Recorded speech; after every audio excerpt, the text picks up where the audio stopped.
सर्ग का वर्णन। अग्निदेव कहते हैं, मुने, प्रकृति से पहले महतत्व की सृष्टि हुई, इसे ब्रह्म सर्ग समझना चाहिए। दूसरी तन्मात्राओं की सृष्टि हुई, इसे भूत सर्ग कहा गया है। तीसरी वैकारिक सृष्टि है, इसे ऐन्द्रियक सर्ग कहते हैं। इस प्रकार यह बुद्धिपूर्वक प्रकट हुआ प्राकृत सर्ग 3 प्रकार का है। चौथे प्रकार की सृष्टि को मुख्य सर्ग कहते हैं। मुख्य नाम है स्थावरों, वृक्ष, पर्वत आदि, जो तिर्यक श्रोता कहा गया है, अर्थात जिससे पशु पक्षियों की उत्पत्ति हुई है, वो तर्यगोन्न सर्ग 5वां है। ऊर्ध्व श्रोताओं की सृष्टि को देव सर्ग कहते हैं, वो 6ठा सर्ग है। इसके पश्चात अर्वाक्त श्रोताओं की सृष्टि हुई, यही 7वां मानव सर्ग है। 8वां अनुग्रह सर्ग है, जो सात्विक और तामस भी है। ये अंत वाले 5 वैकृत सर्ग हैं और आरंभ के 3 प्राकृत सर्ग कहे गए हैं। प्राकृत और विकृत सर्ग तथा 9वें प्रकार का कौमार सर्ग, ये कुल 9 सर्ग ब्रह्मा जी से प्रकट हुए, जो इस जगत के मूल कारण है। ख्याति आदि दक्ष कन्याओं से भृगुआदि महर्षियों ने ब्याह किया। कुछ लोग नित्य, नैमित्तिक और प्राकृतिक इस भेद से 3 प्रकार की सृष्टि मानते हैं। जो प्रतिदिन होने वाले अवान्तर प्रलय से प्रतिदिन जन्म लेते रहते हैं, वो नित्य सर्ग कहा गया है। भृगु से उनकी पत्नी ख्याति ने धाता विधाता नामक 2 देवताओं को जन्म दिया तथा लक्ष्मी नाम की कन्या भी उत्पन्न की, जो भगवान विष्णु की पत्नी हुई। इंद्र ने अपने अभ्युदय के लिए इन्हीं का स्तवन किया था। धाता और विधाता के क्रमशः प्राण और मुकरंडु नामक 2 पुत्र हुए। मुकरंडु से मार्कंडेय का जन्म हुआ, उनसे वेदशिरा उत्पन्न हुए। मरीचि के संभूति के गर्भ से पौर्णमास नामक पुत्र हुआ और अंगिरा के स्मृति की गर्भ से अनेक पुत्र तथा सीनी वाली कुहू, राका और अनुमति नामक 4 कन्याएं हुई।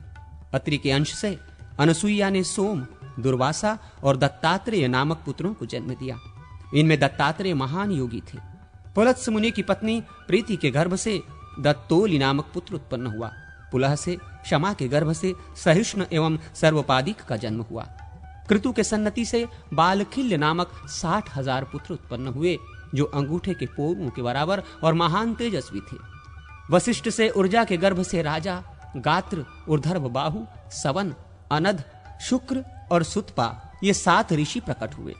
स्वाहा एवं अग्नि से पावक, पवमान और शुचि नामक पुत्र हुए।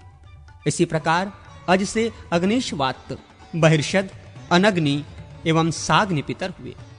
पितरों से स्वाधा के गर्भ से मेना और वैधारिणी नामक 2 कन्याएं हुई। अधर्मा की पत्नी हिंसा हुई, उस दोनों से अमृत नामक पुत्र और निकृति नाम वाली कन्या की उत्पत्ति हुई। इन दोनों ने परस्पर विवाह किया और इनसे भय तथा नरक का जन्म हुआ। क्रमशः माया और वेदना इनकी पत्नियां हुई। इनमें से माया ने भय के संपर्क से समस्त प्राणियों के प्राण लेने वाले मृत्यु को जन्म दिया और वेदना ने नरक के संयोग से दुख नामक पुत्र उत्पन्न किया। इसके पश्चात मृत्यु से व्याधि, जरा, शोक, तृष्णा और क्रोध की उत्पत्ति हुई। ब्रह्मा जी से एक रोता हुआ पुत्र हुआ, जो रुदन करने के कारण रुद्र नाम से प्रसिद्ध हुआ। तथा हे द्विज, उन पितामह ब्रह्मा जी ने उसे भव, शर्व, ईशान, पशुपति, भीम, उग्र और महादेव आदि नामों से पुकारा। रुद्र की पत्नी सती ने अपने पिता दक्ष पर कोप करने के कारण देह त्याग किया और हिमवान की कन्या रूप में प्रकट होकर पुनः वे शंकर जी की ही धर्मपत्नी हुई। किसी समय नारद जी ने ऋषियों के प्रति विष्णु आदि देवताओं की पूजा का विधान बतलाया था। स्नान आदि पूर्वक की जाने वाली उन पूजाओं का विधिवत अनुष्ठान करके स्वयंभुव मनु आदि ने भोग और मोक्ष दोनों प्राप्त किए थे।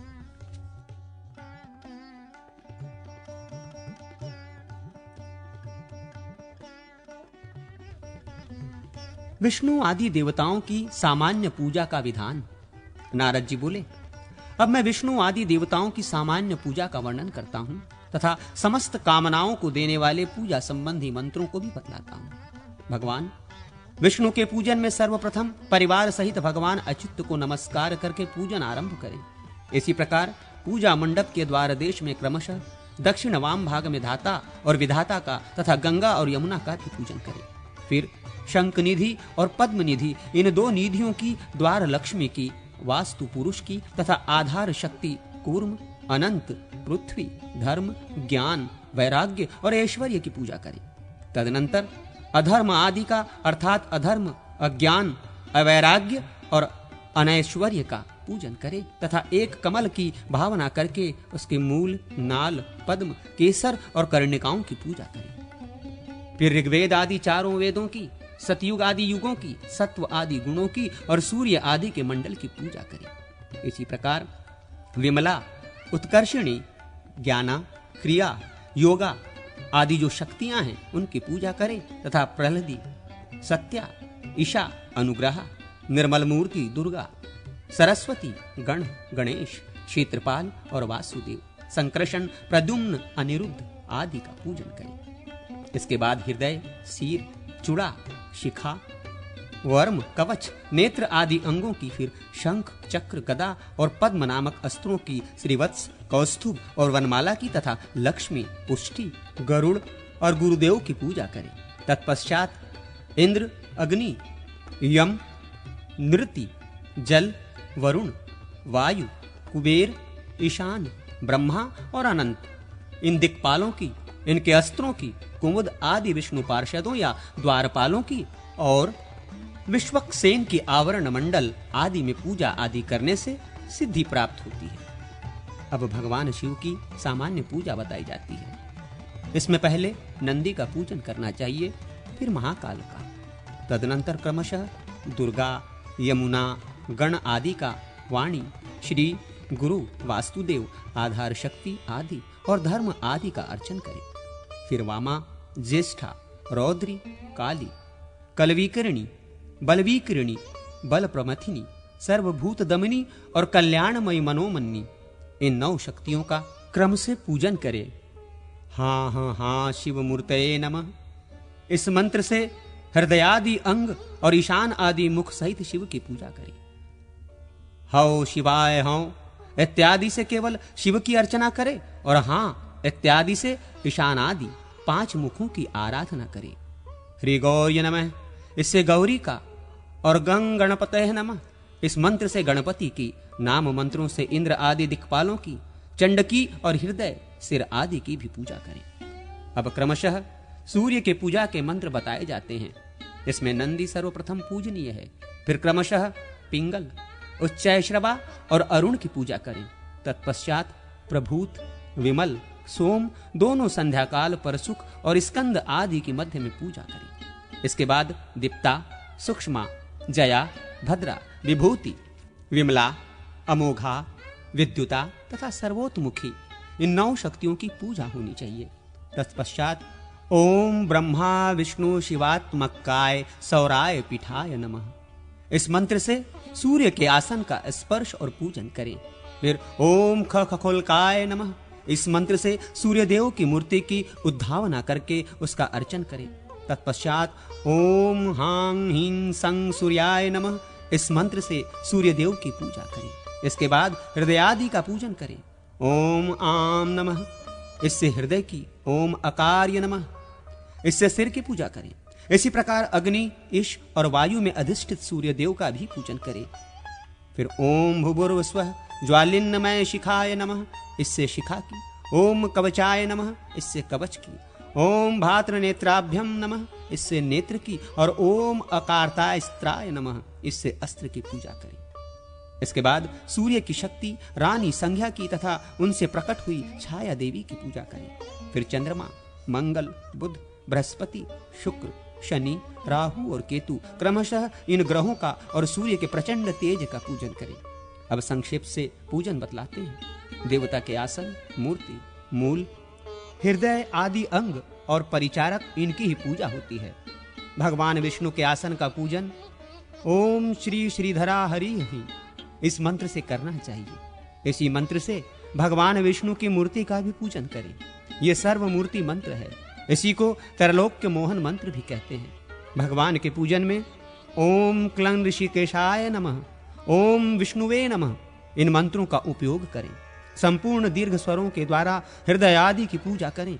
जैसे ओम आम हृदयाय नमः इससे हृदय की, ओम ईशिरी से नमः इससे सिर की, ओम ओम शिखाय नमः इससे शिखा की, ओम ऐं कवचाय नमः इससे कवच की, ओम ऐं नेत्राभ्याम नमः इससे नेत्रों की और ओम ओम अस्त्राय नमः इससे अस्त्र की पूजा करें। पांचवी अर्थात परिचारकों की पूजा संग्राम आदि में विजय आदि देने वाली है।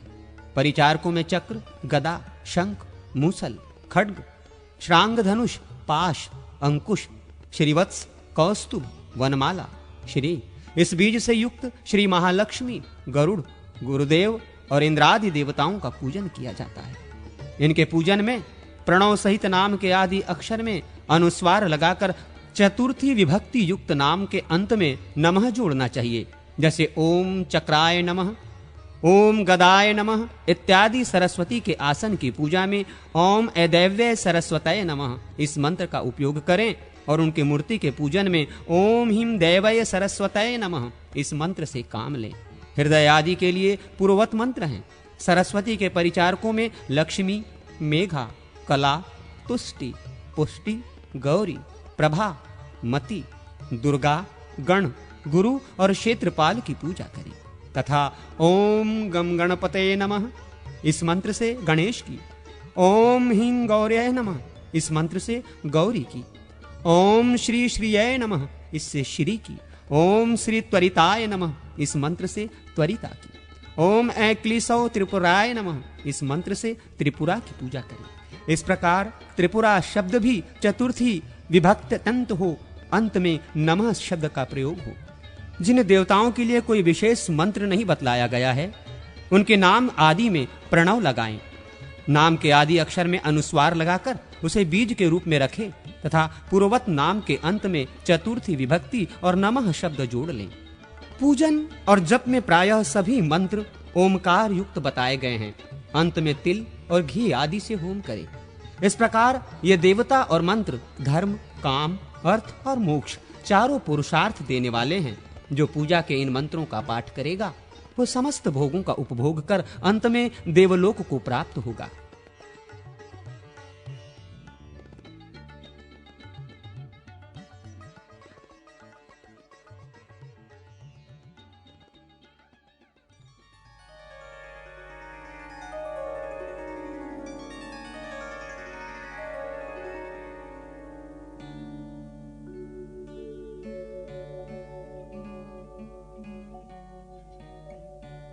पूजा के अधिकार की सिद्धि के लिए सामान्यतः स्नान विधि। नारद जी बोले, विप्रवरों, पूजन आदि क्रियाओं के लिए पहले स्नान विधि का वर्णन करता हूं। पहले नरसिंह संबंधी बीज या मंत्र से मृतिका हाथ में लें। उसे दो भागों में विभक्त कर एक भाग के द्वारा नाभि से लेकर पैरों तक लेपन करें। फिर दूसरे भाग के द्वारा अपने अन्य सब अंगों में लेपन कर मल स्नान संपन्न करें। तदनंतर शुद्ध स्नान के लिए जल में डुबकी लगाकर आचमन करें। नरसिंह मंत्र से न्यास करके आत्मरक्षा करें।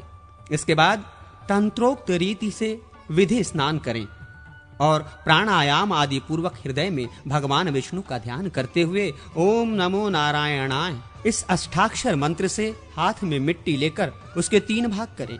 फिर नरसिंह मंत्र के जप पूर्वक उन तीनों भागों से 3 बार दिग्बंध करें। इसके बाद ओम नमो भगवते वासुदेवाय इस वासुदेव मंत्र का जप करके संकल्प पूर्वक तीर्थ जल का स्पर्श करें। फिर वेद आदि के मंत्रों से अपने शरीर का और आराध्य देव की प्रतिमा या ध्यान कल्पित विग्रह का मार्जन करें। इसके बाद अघमर्षण मंत्र का जप करके वस्त्र पहनकर आगे का कार्य करें। पहले अंगन्यास कर मार्जन मंत्रों से मार्जन करें। इसके बाद हाथ में जल लेकर नारायण मंत्र से प्राण संयम करके जल को नासिका से लगाकर सूंघें। फिर भगवान का ध्यान करते हुए जल का परित्याग कर दें। इसके बाद अर्घ देकर ओम नमो भगवते वासुदेवाय इस द्वादाक्षर मंत्र का जप करें। फिर अन्य देवता आदि का भक्ति पूर्वक तर्पण करें। योगपीठ आदि के क्रम से दिक्पालक तक के मंत्रों और देवताओं का, ऋषियों का, पितरों का, मनुष्यों का तथा स्थावर पर्यंत संपूर्ण भूतों का तर्पण करके आचमन करें। फिर अंगन्यास करके अपने हृदय में मंत्रों का उपसंहार कर पूजन मंदिर में प्रवेश करें। इसी प्रकार अन्य पूजाओं में भी मूल आदि मंत्रों से स्नान कार्य संपन्न करें। देवताओं तथा भगवान विष्णु की सामान्य पूजा विधि। नारद जी बोले, ब्रह्मर्षियों, अब मैं पूजा की विधि का वर्णन करूंगा, जिसका अनुष्ठान करके मनुष्य संपूर्ण कामनाओं को प्राप्त कर लेता है। हाथ पैर धोकर आसन पर बैठकर आचमन करें। फिर मौन भाव से रहकर सब ओर से अपनी रक्षा करें। पूर्व दिशा की ओर मुंह करके स्वस्तिकासन या पद्मासन आदि कोई सा आसन बांधकर स्थिर बैठें और नाभि के मध्य भाग में स्थित धुएं के समान वर्ण वाले प्रचंड वायु रूप यह बीज का चिंतन करते हुए अपने शरीर से संपूर्ण पापों को भावना द्वारा पृथक करें। फिर हृदय कमल के मध्य में स्थित तेज की राशिभूत श्रव बीज का ध्यान करते हुए ऊपर नीचे तथा अगल बगल में फैली हुई अग्नि की प्रचंड ज्वालाओं से उस पाप को जला डालें। इसके बाद बुद्धिमान पुरुष आकाश में स्थित चंद्रमा की आकृति के समान किसी शांत ज्योति का ध्यान करे और उससे प्रवाहित होकर हृदय कमल में व्याप्त होने वाली सुधामय सलील की धाराओं से जो सुषुम्ना योनि के मार्ग से शरीर की सब नाड़ियों में फैल रही है, अपने निष्पाप शरीर को आप्लावित करें। इस प्रकार शरीर की शुद्धि करके तत्वों का नाश करें। फिर हस्त शुद्धि करें। इसके लिए पहले दोनों हाथों में अस्त्र एवं व्यापक मुद्रा करें और दाहिने अंगूठे से आरंभ करके करतल और करपृष्ठ तक न्यास करें। इसके बाद एक एक अक्षर के क्रम से 12 अंगों वाले द्वादशाक्षर मूल मंत्र का अपने देह में 12 मंत्र वाक्यों द्वारा न्यास करें। हृदय, सिर, शिखा, कवच, अस्त्र, नेत्र, उदर, पीठ, बाहु, उरु, घुटना, पैर, ये शरीर के 12 स्थान हैं। इनमें ही द्वादशाक्षर के एक एक वर्ण का न्यास करें। यथा ओम ओम नमः हृदय, ओम नमः शिश्रसी, ओम नमः शिखाय नमः इत्यादि। फिर मुद्रा समर्पण कर भगवान विष्णु का स्मरण करें और अष्टोत्तर शत मंत्र का जप करके पूजन करें। बाएं भाग में जलपात्र और दाहिने भाग में पूजा का सामना रखकर अस्त्राय फट मंत्र से उसको धो दें। इसके पश्चात गंध और पुष्प आदि से युक्त 2 अर्ध पात्र रखें। फिर हाथ में जल लेकर अस्त्राय फट इस मंत्र से अभिमंत्रित कर योग पीठ को सींच दें। उसके मध्य भाग में सर्वव्यापी चेतन ज्योतिर्मय परमेश्वर श्री हरि का ध्यान करके उस योग पीठ पर पूर्व आदि दिशाओं के क्रम से धर्म, ज्ञान, वैराग्य, ऐश्वर्य, अग्नि आदि दिक्पाल तथा अधर्म आदि के विग्रह की स्थापना करें। मंडल और विमला आदि शक्तियों की कमल के केसर के रूप में और ग्रहों की कर्णिका में स्थापना करें। पहले अपने हृदय में ध्यान करें, फिर मंडल में आवाहन करके पूजन करें। आवाहन के अनंतर क्रमशः अर्घ्य, पाद्य, आचमन, मधुपर्व, स्नान, वस्त्र, यज्ञोपवीत, आभूषण, गंध, पुष्प, धूप, दीप और नैवेद्य आदि को पुंडराक्ष विद्या ओम नमो भगवते पुंडराक्षाय इस मंत्र से अर्पण करें। मंडल के पूर्व आदि द्वारों पर भगवान के विग्रह की सेवा में रहने वाले पार्षदों की पूजा करें। पूर्व के दरवाजे पर गरुड़ की, दक्षिण द्वार पर चक्र की, उत्तर वाले द्वार पर गदा की और ईशान तथा अग्निकोण में शंख एवं धनुष की स्थापना करें। भगवान के दाएं बाएं 2 तुणीर, बाएं भाग में तलवार और चर्म ढाल, दाहिने भाग में लक्ष्मी और वाम भाग में पुष्टि देवी की स्थापना करें। भगवान के सामने वनमाला, श्रीवत्स और कौस्तुभ को स्थापित करें। मंडल के बाहर दिक्पालों की स्थापना करें। मंडल के भीतर और बाहर स्थापित किए हुए सभी देवताओं की उनके नाम मंत्रों से पूजा करें। सबके अंत में भगवान विष्णु का पूजन करना चाहिए। अंगों सहित पृथक पृथक बीज मंत्रों से और सभी बीज मंत्रों को एक साथ पढ़कर भी भगवान का अर्चन करें। मंत्र जप करके भगवान की परिक्रमा करें और स्तुति के पश्चात अर्ध समर्पण कर हृदय में भगवान की स्थापना कर लें। फिर ये ध्यान करें कि परम ब्रह्म भगवान विष्णु मैं ही हूं। इस प्रकार अभेद भाव से चिंतन करके पूजन करना चाहिए। भगवान का आवाहन करते समय आगच्छ भगवान आइए इस प्रकार पढ़ना चाहिए और विसर्जन के समय क्षमस्व हमारी त्रुटियों को क्षमा कीजिएगा ऐसी योजना करनी चाहिए। इस प्रकार अष्टाक्षर आदि मंत्रों से पूजा करके मनुष्य मोक्ष का भागी होता है। यह भगवान के एक विग्रह का पूजन बताया गया। अब 9 व्यूहों के पूजन की विधि सुनो। दोनों अंगूठों और तर्जनी आदि में वासुदेव, बलभद्र आदि का न्यास करें। इसके बाद शरीर में अर्थात सिर, ललाट, मुख, हृदय, नाभि, गुहा, अंग, जानु और चरण आदि अंगों में न्यास करें। फिर मध्य में एवं पूर्व आदि दिशाओं में पूजन करें। इस प्रकार एक पीठ पर एक व्यूह के क्रम से पूर्वत 9 व्यूहों के लिए 9 पीठों की स्थापना करें। 9 कमलों में 9 मूर्तियों के द्वारा पूर्ववत 9 व्यूहों का पूजन करें। कमल के मध्य भाग में जो भगवान का स्थान है उसमें वासुदेव की पूजा करें।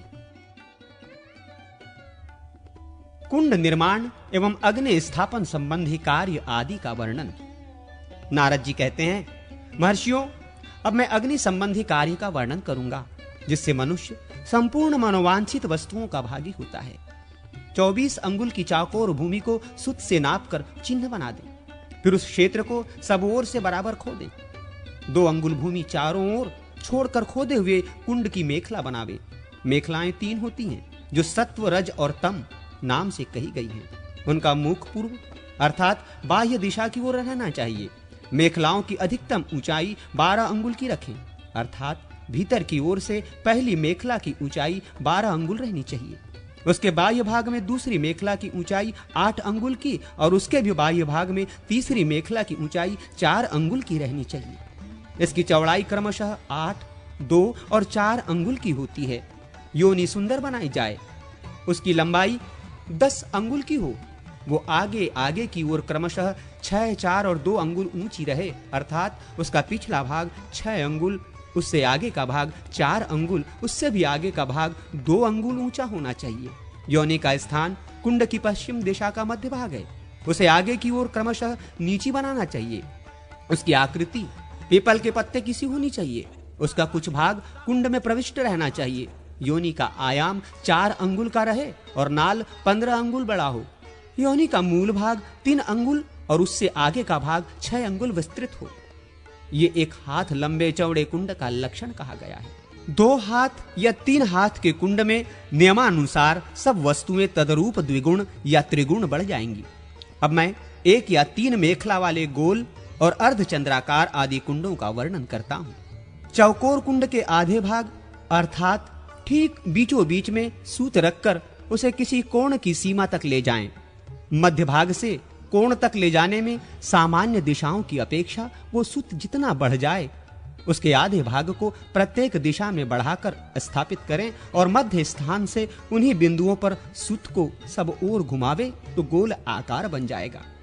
कुंडार्ध से बढ़ा हुआ जो कोण भागार्ध है उसे उत्तर दिशा में बढ़ाएं तथा उसी सीध में पूर्व और पश्चिम दिशा में भी बाहर की ओर यत्नपूर्वक बढ़ाकर चिन्ह कर दें।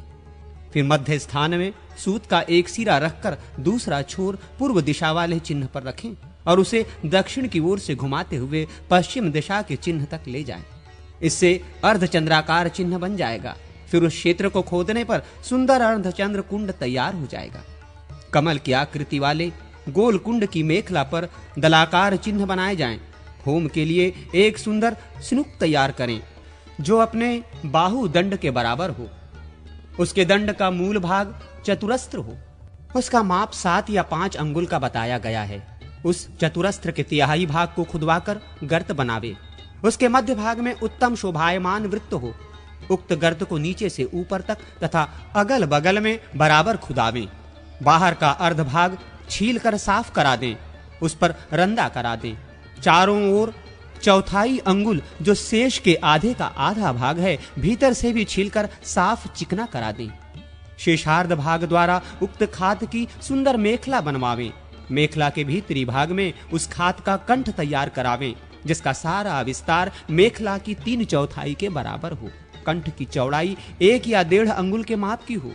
उक्त श्रुक के अग्रभाग में उसका मुख रखें जिसका विस्तार 4 या 5 अंगुल का हो। मुख का मध्य भाग 3 या 2 अंगुल का हो। उसे सुंदर एवं शोभायमान बनाया जाए। उसकी लंबाई भी चौड़ाई के ही बराबर हो। उस मुख का मध्य भाग नीचा और परम सुंदर होना चाहिए। श्रुक के कंठ देश में एक ऐसा छेद रहे जिसमें कनिष्ठ का अंगुली प्रविष्ट हो जाए। कुंड अर्थात श्रुक के मुख का शेष भाग अपनी रुचि के अनुसार विचित्र शोभा से संपन्न किया जाए। श्रुक के अतिरिक्त एक श्रुआ भी आवश्यक है जिसकी ऊंचाई दंड सहित 1 हाथ की हो। उसके डंडे को गोल बनाया जाए। उस गोल डंडे की मोटाई 2 अंगुल की हो। उसे खूब सुंदर बनाना चाहिए। श्रुआ का मुखभाग कैसा हो यह बताया जाता है। थोड़ी सी कीचड़ में गाय अथवा बछड़े का पैर पड़ने पर जैसा पदचिन्ह उभर आता है ठीक वैसा ही श्रुआ का मुख बनाया जाए। अर्थात उस मुख का मध्य भाग 2 भागों में विभक्त रहे। उपर्युक्त अग्निकुंड को गोबर से लीप कर उसके भीतर की भूमि पर बीच में 1 अंगुल मोटी एक रेखा खींचे जो दक्षिण से उत्तर की ओर गई हो। उस रेखा को वज्र की संज्ञा दी गई है। उस प्रथम उत्तरार्घ रेखा पर उसके दक्षिण और उत्तर पार्श्व में 2 पूर्वाग्र रेखाएं खींचें। इन दोनों रेखाओं के बीच में पुनः 3 पूर्वाग्र रेखाएं खींचें। इनमें पहली रेखा दक्षिण भाग में हो और शेष 2 क्रमशः उसके उत्तरोत्तर भाग में खींची जाएं। मंत्रज्ञ पुरुष इस प्रकार उल्लेखन रेखाकरण करके उस भूमि का अभ्युरक्षण सेचन करे। फिर प्रणव के उच्चारण पूर्वक भावना द्वारा एक विष्टर आसन की कल्पना करके उसके ऊपर वैष्णवी शक्ति का आवाहन एवं स्थापन करे। देवी के स्वरूप का इस प्रकार ध्यान करें। वे दिव्य रूप वाली हैं और दिव्य वस्त्राभूषणों से विभूषित हैं। तत्पश्चात ये चिंतन करें कि देवी को संतुष्ट करने के लिए अग्निदेव के रूप में साक्षात श्री हरि पधारे हैं। साधक उन दोनों का पूजन करके शुद्ध कांस्यादि पात्र में रखी और ऊपर से शुद्ध कांस्यादि पात्र द्वारा ढकी हुई अग्नि को लाकर क्रव्याद अंश को अलग करके इक्षणादि से शोधित उस अग्नि को कुंड के भीतर स्थापित करें। तत्पश्चात उस अग्नि में प्रादेश मात्र अंगूठे से लेकर तर्जनी के अग्रभाग के बराबर की समिधाएं देकर कुशों द्वारा 3 बार परिसमूहन करें। फिर पूर्वादि सभी दिशाओं में कुशास्तरण करके अग्नि की उत्तर दिशा में पश्चिम से आरंभ करके क्रमशः पूर्वादि दिशा में पात्रासादन करें। समिधा, कुशा, श्रुकु, श्रुवा, आंजस्थाली, चरुस्थाली तथा कुच्छाशादित घी, प्रणीता पात्र, प्रोक्षणी पात्र आदि वस्तुएं रखें। इसके बाद प्रणीता को सामने रखकर उसे जल से भर दें और कुशा से प्रणीता का जल लेकर प्रोक्षणी पात्र का प्रोक्षण करें। तदनंतर उसे बाएं हाथ में लेकर दाहिने हाथ में ग्रहित प्रणीता के जल से भर दें। प्रणीता और हाथ के बीच में पवित्री का अंतर रखना चाहिए। प्रोक्षणी में गिरते समय प्रणीता के जल को भूमि पर नहीं गिरने देना चाहिए। प्रोक्षणी में अग्निदेव का ध्यान करके उसे कुंड की योनि के समीप अपने सामने रखें। फिर उस प्रोक्षणी के जल से आसादित वस्तुओं को 3 बार सींचकर समिधा के बोझ को खोलकर उसके बंधन को सरकाकर सामने रखें। प्रणीता पात्र में पुष्प छोड़कर उसमें भगवान विष्णु का ध्यान करके उसे अग्नि से उत्तर दिशा में कुश के ऊपर स्थापित कर दें और अग्नि तथा प्रणीता के मध्य भाग में प्रोक्षणी पात्र को कुशा पर रख दें। तदनंतर आज्यस्थाली को घी से भरकर अपने आगे रखें। फिर उसे आग पर चढ़ाकर संप्लवन एवं उत्पवन की क्रिया द्वारा घी का संस्कार करें। उसकी विधि इस प्रकार है। प्रादेश मात्र लंबे 2 कुश हाथ में लें, उनके अग्रभाग खंडित न हुए हों तथा उनके गर्भ में दूसरा कुश अंकुरित न हुआ हो। दोनों हाथों को उत्तान रखें और उनके अंगुष्ठ एवं कनिष्ठका अंगुली से उन कुशा को पकड़े रहें। इस तरह उन कुशा द्वारा घी को थोड़ा थोड़ा उठाकर ऊपर की ओर 3 बार उछालें। प्रज्वलित तृण आदि लेकर घी को देखें और उसमें कोई अपद्रव्य खराब वस्तु न हो उसे निकाल दें। उसके बाद तृण अग्नि में फेंक कर उस घी को आग पर से उतार लें और सामने रखें। फिर श्रुक और सुश्रुवा को लेकर उनके द्वारा होम संबंधी कार्य करें। पहले जल से उनको धो लें, फिर अग्नि से तपाकर सन्मार्जन कुशों द्वारा उसका मार्जन करें। उन कुशों के अग्रभागों द्वारा श्रुक श्रुवा के भीतरी भाग का तथा मूल भाग से उनके बाह्य भाग का मार्जन करना चाहिए। तत्पश्चात पुनः उन्हें जल से धोकर आग से तपावें और अपने दाहिने भाग में स्थापित कर दें। उसके बाद साधक प्रणव से ही अथवा देवता के नाम के आदि में प्रणव तथा अंत में नमः पद लगाकर उसके उच्चारण पूर्वक होम करें। हवन से पहले अग्नि के गर्भाधान से लेकर संपूर्ण संसार अंग व्यवस्था के अनुसार संपन्न करें। मतांतर के अनुसार नामांत व्रत, व्रत बंधांत व्रत, यज्ञोपवीतांत, समार्ततांत अथवा यज्ञाधिकारांत संस्कार अंगानुसार करने चाहिए।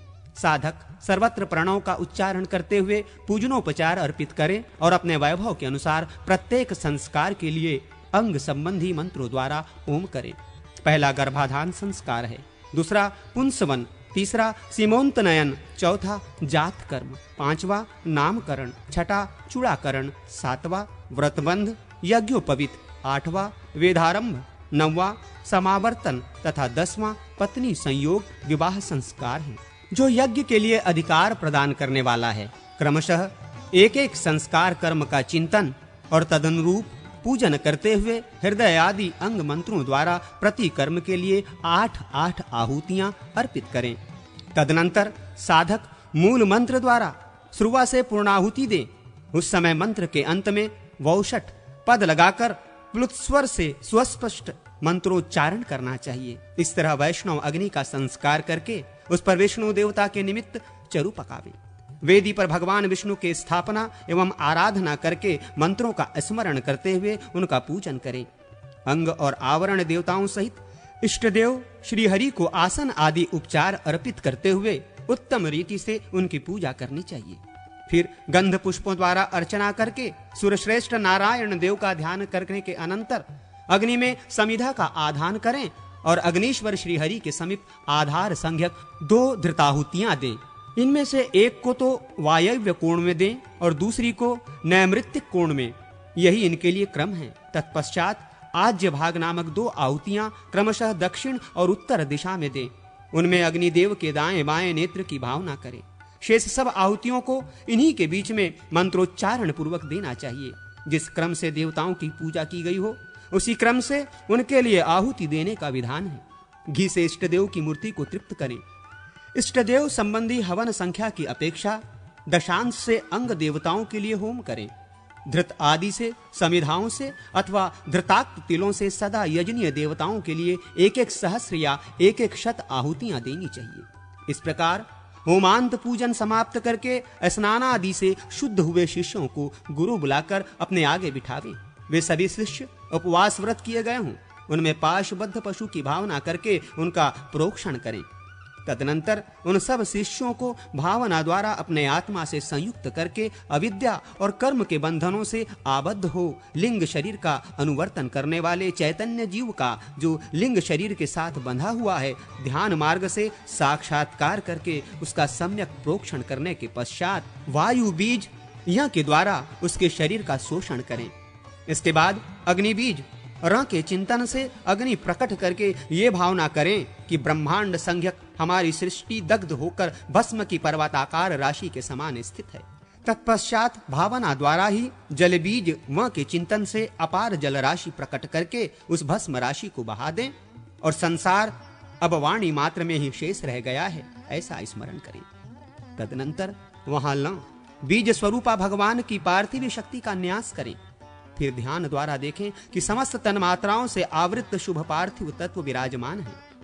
उससे एक अंड प्रकट हुआ है जो उसी के आधार पर स्थित है और वहीं उसका उपादान भी है। उस अंड के भीतर प्रणव स्वरूपा मूर्ति का चिंतन करें। तदनंतर अपने आत्मा में स्थित पूर्व संस्कृत लिंग शरीर का उस पुरुष में संक्रमण करावे। अर्थात ये भावना करें कि वो पुरुष लिंग शरीर से युक्त है। उसके उस शरीर में सभी इंद्रियों के आकार पृथक पृथक अभिव्यक्त हैं तथा वो पुरुष क्रमशः बढ़ता और पुष्ट होता जा रहा है। फिर ध्यान में देखें कि वो अंड 1 वर्ष तक बढ़कर और पुष्ट होकर फूट गया है। उसके 2 टुकड़े हो गए हैं। उसमें ऊपर वाला टुकड़ा द्युलोक है और नीचे वाला भूलोक। इन दोनों के बीच में प्रजापति पुरुष का प्रादुर्भाव हुआ है। इस प्रकार वहां उत्पन्न हुए प्रजापति का ध्यान करके पुनः प्रणव से उस शिशु रूप प्रजापति का प्रोक्षण करें। फिर यथा स्थान पूर्वोक्त न्यास करके उनके शरीर को मंत्रमय बना दें। उनके ऊपर विष्णु हस्त रखें और उन्हें वैष्णव माने।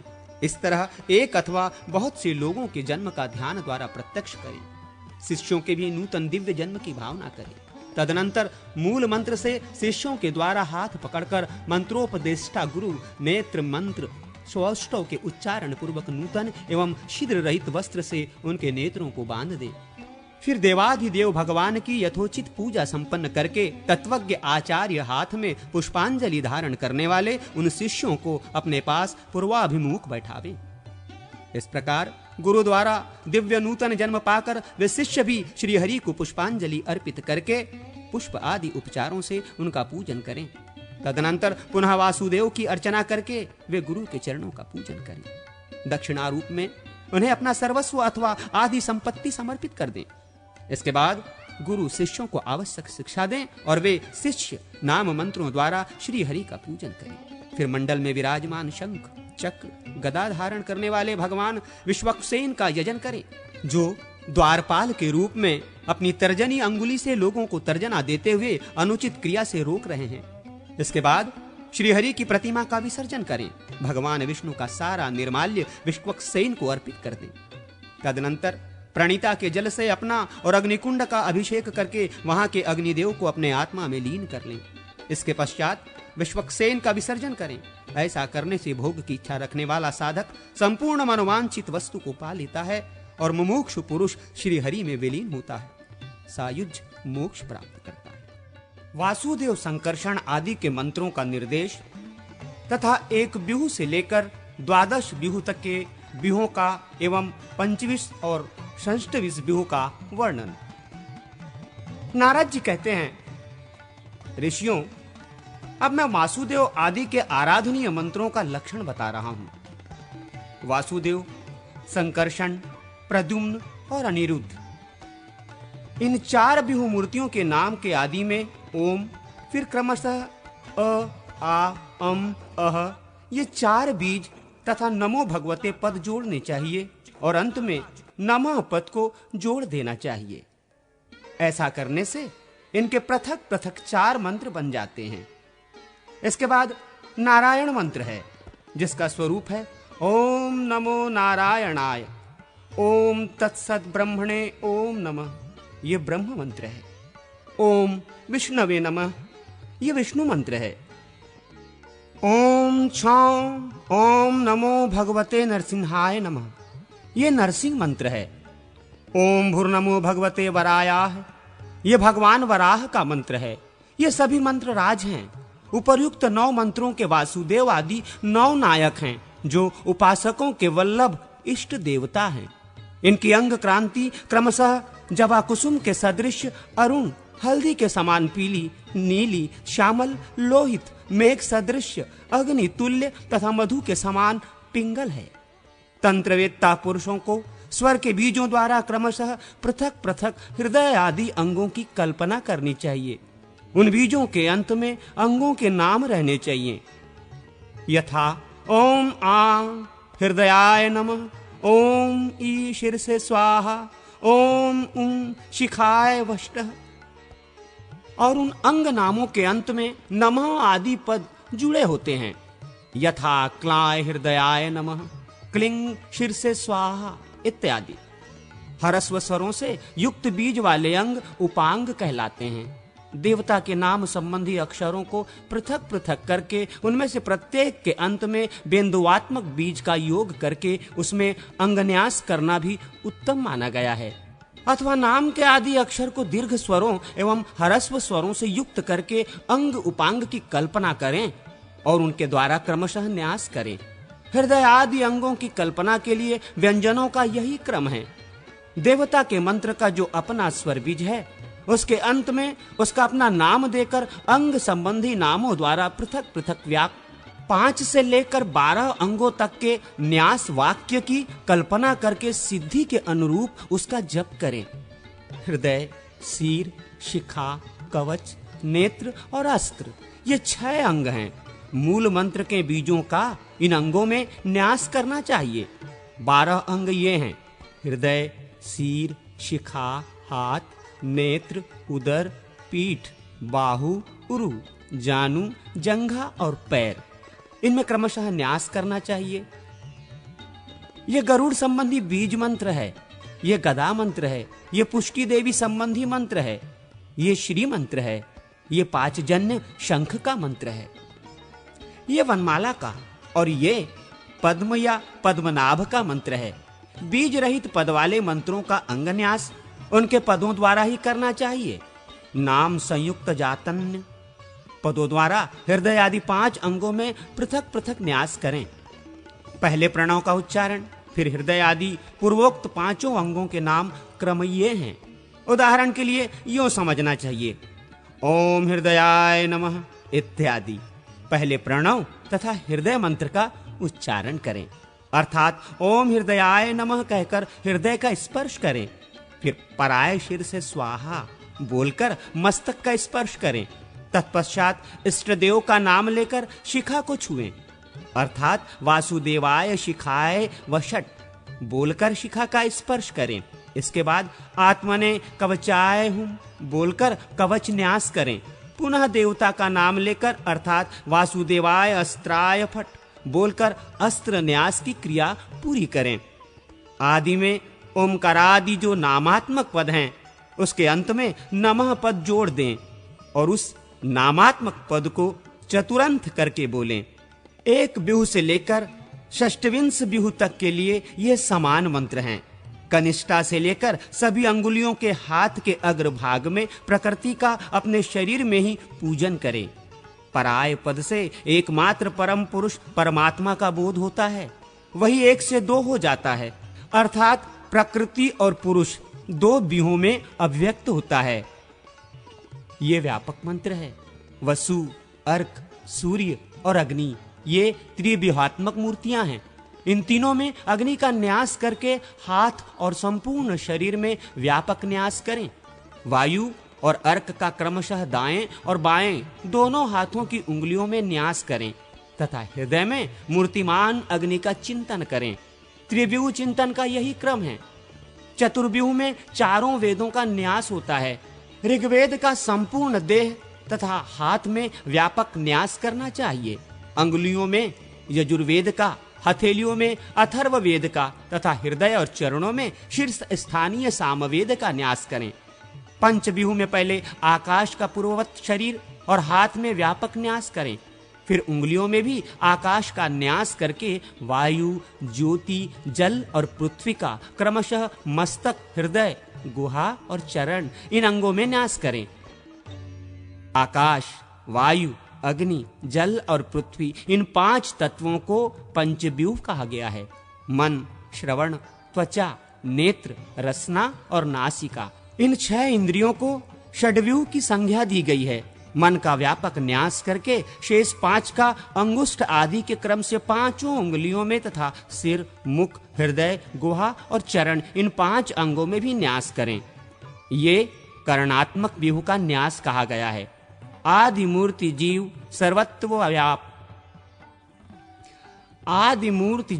सर्वत्व व्यापक है। भूर्लोक, भुवरलोक, स्वरलोक, महरलोक, जनलोक, तपोलोक और सत्यलोक ये 7 लोक सप्तव्यूह कहे गए हैं। इनमें से प्रथम भुवरलोक का हाथ एवं संपूर्ण शरीर में न्यास करें। भुवरलोक आदि 5 लोकों का अंगुष्ठ आदि के क्रम से 5 उंगलियों में तथा 7वें सत्यलोक का हथेली में न्यास करें। इस प्रकार ये लोकात्मक सप्तव्यूह हैं, जिसका पूर्वोक्त क्रम से शरीर में न्यास किया जाता है। अब यज्ञात्मक सप्तव्यूह का परिचय दिया जाता है। सप्त यज्ञ स्वरूप यज्ञ पुरुष परमात्मा देव श्रीहरि संपूर्ण शरीर एवं सिर, ललाट, मुख, हृदय, गुहा और चरण में स्थित हैं, अर्थात उन अंगों में उनका न्यास करना चाहिए। वे यज्ञ इस प्रकार हैं: अग्निहोष्ट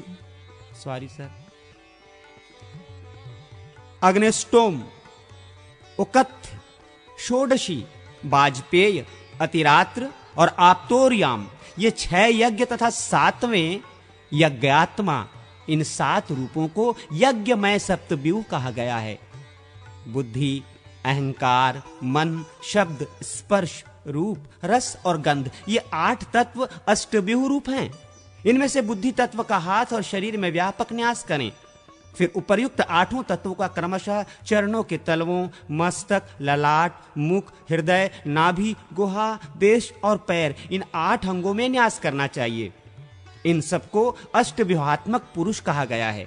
जीव, बुद्धि, अहंकार, मन, शब्द, स्पर्श, रूप, रस और गंध गुण इनका समुदाय 9 व्यूह है। इनमें से जीव का दोनों हाथों में अंगूठों में न्यास करें और शेष 8 तत्वों का क्रमशः दाहिने हाथ की तर्जनी से लेकर बाएं हाथ की तर्जनी तक 8 उंगलियों में न्यास करें। संपूर्ण देह, सिर, ललाट, मुख, हृदय, नाभि, गुहा, जानु और पाद इन 9 स्थानों में उपर्युक्त 9 तत्वों का न्यास करके इंद्र का पूर्ववत व्यापक न्यास किया जाए तो यही 10 व्यूहात्मक न्यास हो जाता है।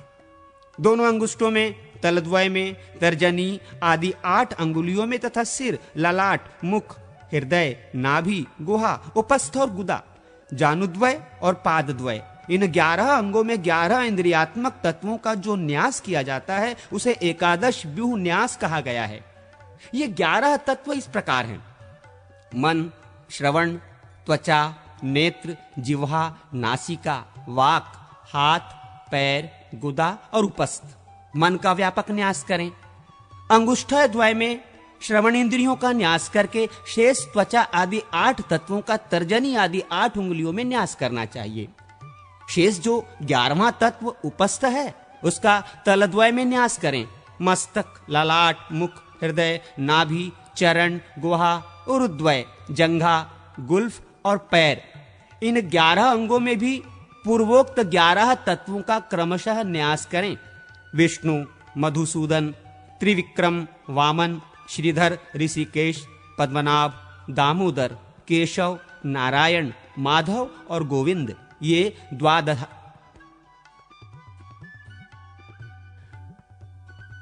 ये द्वादशात्मक व्यू हैं। इनमें से विष्णु का तो व्यापक न्यास करें और शेष भगवान नामों का अंगुष्ठ आदि 10 उंगलियों एवं करतल में न्यास करके फिर पादतल, दक्षिण पाद, दक्षिण जानु, दक्षिण कटी, सिर, शिखा, वक्ष, वाम कटी, मुख, वाम जानु और वाम पाद आदि में भी न्यास करना चाहिए। ये 12 व्यूह हुआ। अब पंचविंश एवं षड्विंश व्यूह का परिचय दिया जाता है। पुरुष, बुद्धि, अहंकार, मन, चित्त, शब्द, स्पर्श, रस, रूप, गंध, श्रोत्र, त्वचा, नेत्र, जिह्वा, नासिका, वाक, हाथ, पैर, गुदा, उपस्थ, भूमि, जल, तेज, वायु और आकाश, ये 25 तत्व हैं। इनमें से पुरुष का सर्वांग में व्यापक न्यास करके 10 का अंगुष्ठ आदि में न्यास करें। शेष का करतल, सिर, ललाट, मुख, हृदय, नाभि, गुहा, उरु, जानु, पैर, उपस्थ, हृदय और मूर्धा में क्रमशः न्यास करें। इन्हीं में सर्वप्रथम परम पुरुष परमात्मा को सम्मिलित करके उनका पूर्ववत व्यापक न्यास कर दिया जाए तो षड्विंश व्यूह का न्यास संपन्न हो जाता है। विद्वान पुरुष को चाहिए कि अष्टदल कमल चक्र में प्रकृति का चिंतन करके उसका पूजन करें। उस कमल के पूर्व, दक्षिण, पश्चिम और उत्तर दलों में हृदय आदि 4 अंगों का न्यास करें। अग्निकोण आदि के दलों में अस्त्र एवं वैंतेय, गरुड़ आदि को पूर्ववत स्थापित करें।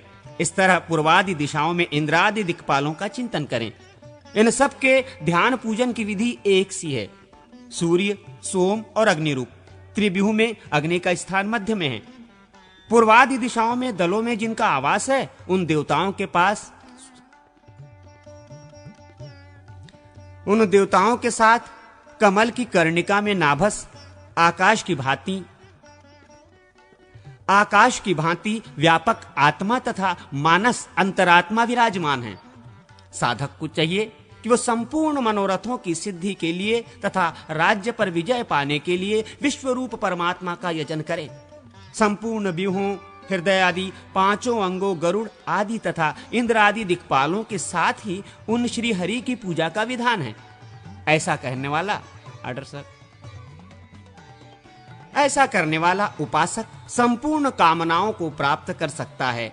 अंत में विश्वक्सेन की नाम मंत्रा से विश्वक्सेन की नाम मंत्र से पूजा करें। नाम के साथ रौ बीज लगा लें, अर्थात रौ विश्वस्नाय नमः बोलकर उनके लिए पूजनोपचार अर्पित करें। मुद्राओं के लक्षण। नारद जी कहते हैं, मुनिगण, अब मैं मुद्राओं का लक्षण बताऊंगा। सानिध्य, सन्निधापिनी आदि मुद्रा के प्रकार भेद हैं। पहली मुद्रा अंजलि है, दूसरी वंदनी है और तीसरी ये हृदयानुगा है। बाएं हाथ की मुट्ठी से दाहिने हाथ के अंगूठों को बांध लें और बाएं अंगुष्ठ को ऊपर उठा रखें। सारांश ये है कि बाएं और दाएं दोनों हाथों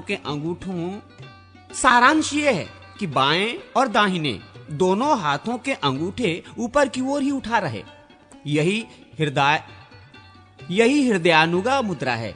इसी को कोई संरोधिनी और कोई निष्ठुरा कहते हैं। व्यवहारचना में ये 3 मुद्राएं साधारण हैं। अब आगे ये असाधारण विशेष मुद्राएं बताई जाती हैं। दोनों हाथों में अंगूठे से कनिष्ठा तक की 3 उंगलियों को नवाकर कनिष्ठा आदि को क्रमशः मुक्त करने से 8 मुद्राएं बनती हैं। क, च, ट, त, प, य, श। ये जो 8 वर्ग हैं, उनके जो पूर्व बीज अंग, कंग, चंग, टंग इत्यादि हैं, उनको ही सूचित करने वाली उक्त 8 मुद्राएं हैं, ऐसा निश्चय करें। फिर 5 उंगलियों को ऊपर करके हाथ को सम्मुख करने से जो नवी मुद्रा बनती है, वो नवम बीज शम के लिए है। वो नवम बीज शंख के लिए है। दाहिने हाथ के ऊपर बाएं हाथ को उतान दाहिने हाथ के ऊपर बाएं हाथ को उतान रखकर उसे धीरे धीरे नीचे को झुकाएं। ये वराह की मुद्रा मानी गई है। ये क्रमशः अंगों की मुद्राएं हैं। बायां मुट्ठी में बंधी हुई एक एक अंगुली को क्रमशः मुक्त करें और पहले की मुक्त की हुई उंगलियों को फिर सिकोड़ लें। बाएं हाथ में ऐसा करने के बाद दाहिने हाथ में भी यही प्रक्रिया करें।